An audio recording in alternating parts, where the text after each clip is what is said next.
Hello my dear teacher students and friends. मैं आपका स्वागत करती हूँ अपने यूट्यूब चैनल पर।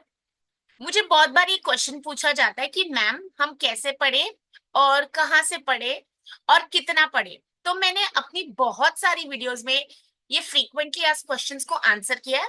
बट स्टिल मुझे कभी कभी ऐसे फोन भी आते हैं जिससे मुझे लगता है कि ये चीजें बहुत ज्यादा इम्पोर्टेंट है कैंडिडेट के लिए कि कब पढ़ना है कैसे पढ़ना है। तो मैं ऐसे छोटे छोटे वीडियोस के साथ मैं आपको एक्सप्लेन करना चाहती हूँ कि सबसे पहले हमेशा आप याद रखिए, जब भी आप नेट या सेट एग्जामिनेशन के लिए फॉर्म भरते हैं, आप हमेशा याद रखिए कि अब तक दोनों का सिलेबस सेम है। ठीक है। तो आप कभी ये मत सोचिए कि आप स्टेट लेवल के लिए पढ़ रहे हैं। हमेशा ये याद रखिए कि अगर मैं स्टेट लेवल एग्जामिनेशन भी क्वालिफाई कर रही हूँ या कर रहा हूं, तो उसके बाद मुझे नेशनल लेवल एग्जामिनेशन भी क्वालिफाई करना है। ठीक है। ये इसलिए नहीं मैं बोल रही हूँ कि नेट को ज्यादा वेटेज है या सेट को कम वेटेज है, बट हमेशा याद रखिए जब हम स्टेट लेवल एग्जामिनेशन के लिए बैठ रहे, तो हमारे जॉब प्रोस्पेक्ट स्टेट को लिमिटेड है। और जब मैं एक बार नेशनल लेवल वाला एग्जाम क्वालिफाई कर जाती हूँ या कर जाता हूँ, तो मैं हमेशा अपने जॉब प्रोस्पेक्ट्स को ओपन करते हूँ। ठीक है। आप ऑल इंडिया लेवल पर कहीं पर भी जाके टीच कर सकते हैं जब तक नेट की एलिजिबिलिटी है। ओके। तो हमेशा याद रखिए कि अब तक सिलेबस सेम है। तो आप हमेशा सेट, अगर पहले एग्जाम आ रहा है उसको क्वालिफाई कर रहे, तो आप तुरंत नेट को भी क्वालिफाई कीजिए। ओके। और अगर आपका पहले नेट वाला अटेम्प्ट हो गया है, फिर आपके स्टेट लेवल के एग्जामिनेशन आ रहा है, तो नहीं भी आप सेट देंगे तो चलेगा। बट अगर आपने फॉर्म ऑलरेडी भरा था या आपको लगता है कि स्टेट लेवल एग्जामिनेशन भी क्वालिफाई करना है, तो आप वो एग्जामिनेशन भी जरूर दे दीजिए। ओके। सेकंड, हमको क्या याद रखना है कि जो जूनियर रिसर्च फेलोशिप की स्कीम है, ओके, जिसमें हमको मंथली स्टाइपेंड मिलता है यूजीसी से, वो हमेशा हमें जेआरएफ की स्कीम नेट में ही है। ठीक है। स्टेट लेवल में फेलोशिप का स्कीम अब तक नहीं है। तो आप हमेशा याद रखिए कि आप जब एज ब्रैकेट में होते हैं, तो फीमेल्स के लिए 35 तक है और मेल्स के लिए 30 तक एज ब्रैकेट है। आप हमेशा यूजीसी की वेबसाइट पर जाके ही चेक कीजिए गाइडलाइंस, क्योंकि गाइडलाइंस कभी भी चेंज हो सकती है। तो हमें याद रखना है कि हम गाइडलाइंस को पढ़ के जाए और उस हिसाब से हम अपनी मेहनत कीजिए। ठीक है। फिर थर्ड, मुझे ये बोलना था हम कौन सी बुक से प्रिपेयर करें या हम कैसे रीड कर सकते। तो मैं हमेशा बोलती हूँ जैसे ही आप पढ़ने बैठते, एक तो सबसे पहले आपको क्वालिटी टाइम देना बहुत जरूरी है। ठीक है। अब मैं डिस्ट्रैक्शंस को माइनस करूं, तो साथ में मोबाइल फोन है या घर में रसोई का काम है या फिर मुझे कॉलेज का काम है, अगर आप थोड़ा सा टाइम नेट एग्जामिनेशन की प्रिपरेशन के लिए डिवोट करें, तो वो आपका लॉन्ग टाइम करियर बन रहा है। मैं समझती हूँ अगर आप स्टूडेंट हो, साथ में वर्किंग भी हो, या फिर आपके पास पार्ट टाइम जॉब है, या फिर आप घर संभालते हैं, या आप साथ में जॉब पर है, टीचिंग में ही है आप या कॉर्पोरेट में, तो आप जो भी सेक्टर में, बट कोशिश कीजिए कि आप एक दिन का हिस्सा हमेशा अपने नेट की प्रिपरेशन, या अगर आप पीएचडी कर रहे हैं तो उसको भी दीजिए। मैं हमेशा ये भी बोलती हूँ कि पीएचडी जब हम ज्वाइन करते हैं, हम एडमिशन लेते हैं, तो एक नया मेंबर मेरे घर में आ जाता है जिसको मैं पीएचडी बोलती हूँ। उस टॉपिक को आप अपने मेंबर की तरह ट्रीट कीजिए। आप अपने नेट सेट को एक मेंबर की तरह, जैसे आप रोज अपने बच्चों के साथ खेलते हैं या फिर आप अपने घर में किसी को टाइम देते हैं रोज, या घर में रसोई के लिए रोज टाइम होता है, तो वैसे अपनी पढ़ाई के लिए भी टाइम निकालिए। हम सबको कुछ ना कुछ लाइफ में सैक्रिफाइसेस करने जरूरी होते हैं।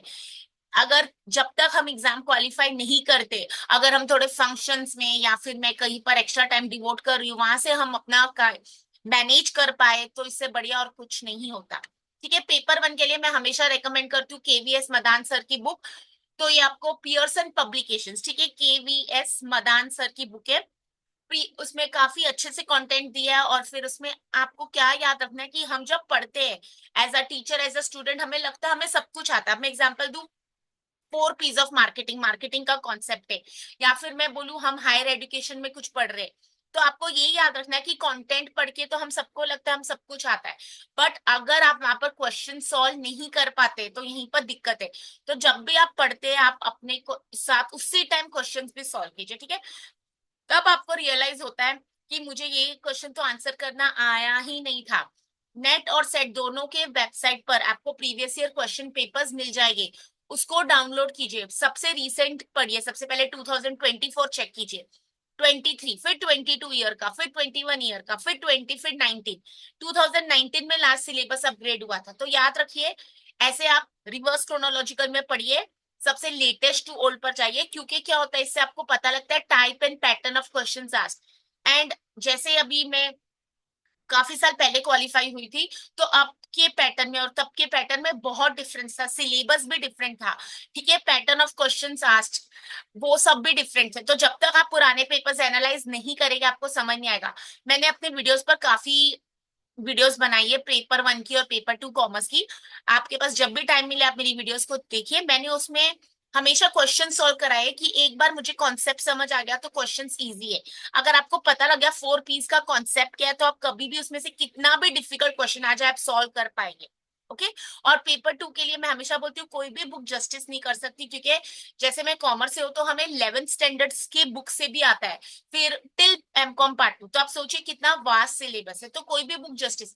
बट ये still I recommend for commerce and management KVS Madan sir की बुक, क्योंकि उसमें आपको बेहतरीन तरह से क्या क्या पढ़ना है एटलीस्ट वो भी पता लग जाता है।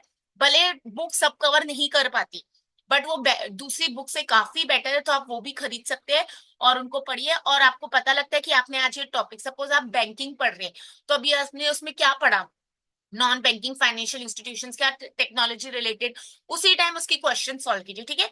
अब क्या होता है ना, जैसे अब मैंने बहुत साल पहले ग्रेजुएशन की थी या पीजी, तो तब हमने क्या पढ़ा था अपनी पढ़ाई में, और अब हमारी बुक्स में बच्चों को हम क्या पढ़ा रहे हैं, तो उसमें भी डिफरेंस है। तो इसलिए नेट का सिलेबस चेक कीजिए। अगर उन्होंने एआई वर्ड यूज किया है, तो एआई में सब कुछ कवर हो जाएगा, ठीक है। अगर कॉमर्स में भी उन्होंने एआई, आईओटी, मार्केटिंग में व्हाट इज ऑगमेंटेड रियलिटी, वो सब भी कवर हुआ है, तो आपको उसके ऊपर भी क्वेश्चंस आएंगे।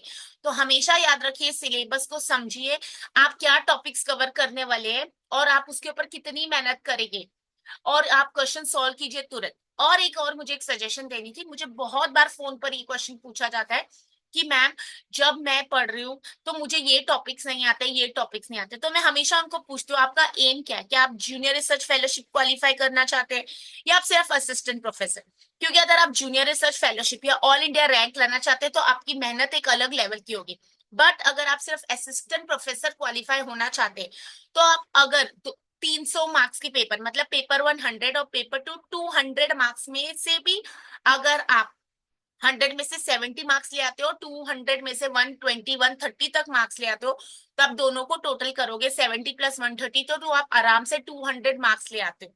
तो अगर मुझे एक टॉपिक छोड़ के जाना है, जैसे पेपर 1 का डेटा इंटरप्रिटेशन, या फिर मैं बोलूँ कॉमर्स का मुझे फाइनेंशियल मैनेजमेंट छोड़ के जाना है, तो हमें यही याद रखना है कि पेपर 1 तो प्रेडिक्टेबल है, आपको 5 क्वेश्चंस पर टॉपिक आएंगे। तो अगर मैंने डेटा इंटरप्रिटेशन नहीं भी पढ़ा या मैंने नहीं भी सॉल्व किया तो मेरे सिर्फ 10 मार्क्स जाएंगे।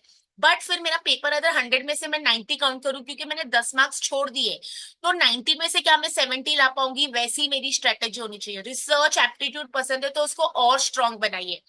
अगर आपको हायर एजुकेशन पसंद है उसको और स्ट्रॉन्ग। तो कहीं ना कहीं आपको डेटा इंटरप्रिटेशन का कंपेंसेशन करना है।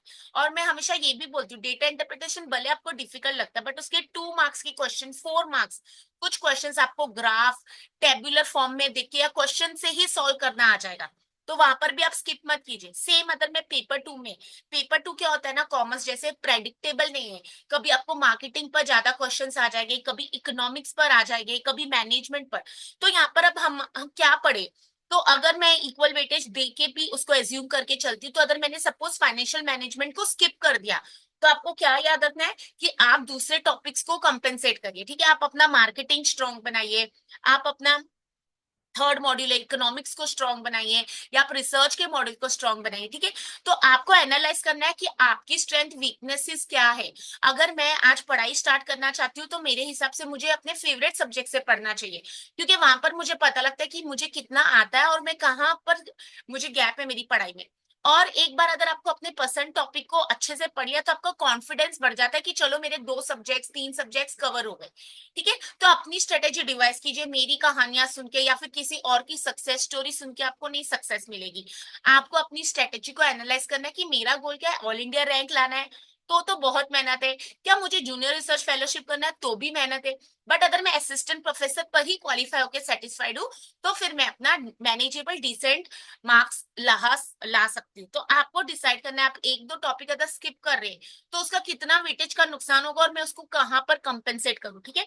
100 में से टारगेट हमेशा 70 रखिए और 200 में से हमेशा टारगेट 120। अदर क्वेश्चंस आपके राइट या 130 आपके राइट जाते हैं तो आप उस हिसाब से आपको इजी हो जाएगा पेपर, ठीक है। हमेशा अपने टारगेट्स को डिसाइड कीजिए।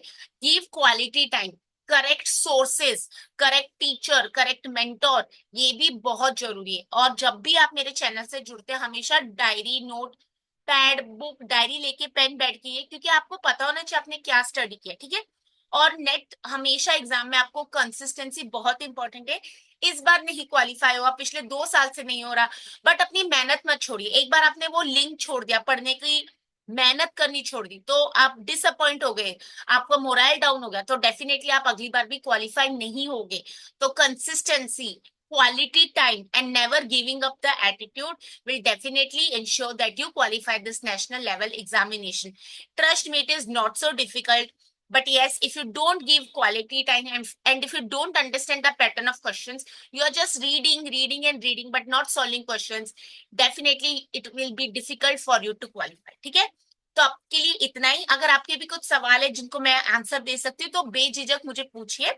मैं काफी सारे मुंबई के व्हाट्सएप ग्रुप पर एक्टिव रहती हूँ, या फिर अगर आपको मुझसे पर्सनली कांटेक्ट करना है तो मैंने काफी वीडियोस में अपना नंबर पीपीटीज पर भी शेयर किया हुआ है। और मेरी तरफ से आप सबको ऑल द बेस्ट है। जून में हमारा स्टेट लेवल एग्जामिनेशन की डेट है 15 जून। उसकी करेक्शन विंडो ओपन है। अगर किसी ने कुछ मिस्टेक की थी फॉर्म भरते हुए आप वो चेक कर सकते हैं महाराष्ट्र की वेबसाइट पर जाके। स्टेट लेवल, स्टेट यूनिवर्सिटी हम पुणे की, उस पर आप साइट पर चेक कर सकते हैं। और नेट अभी फॉर्म आए नहीं है, तो हो सकता है, एक्सपेक्टेड है कि अभी आ जाए जल्दी और हम जून की अटेम्प्ट के लिए एग्जामिनेशन दे पाए। तो पढ़ाई स्टार्ट कीजिए, जिनका पढ़ाई हो गया वो रिवीजन स्टार्ट कीजिए, ensure that you qualify set and also net examination. So best wishes from my side. फिर मिलते हैं हम नेक्स्ट वीडियो में। अगर अब तक आपने मेरे चैनल को लाइक शेयर और सब्सक्राइब नहीं कीजिए तो प्लीज कर दीजिए। And take care, all the best, God bless you.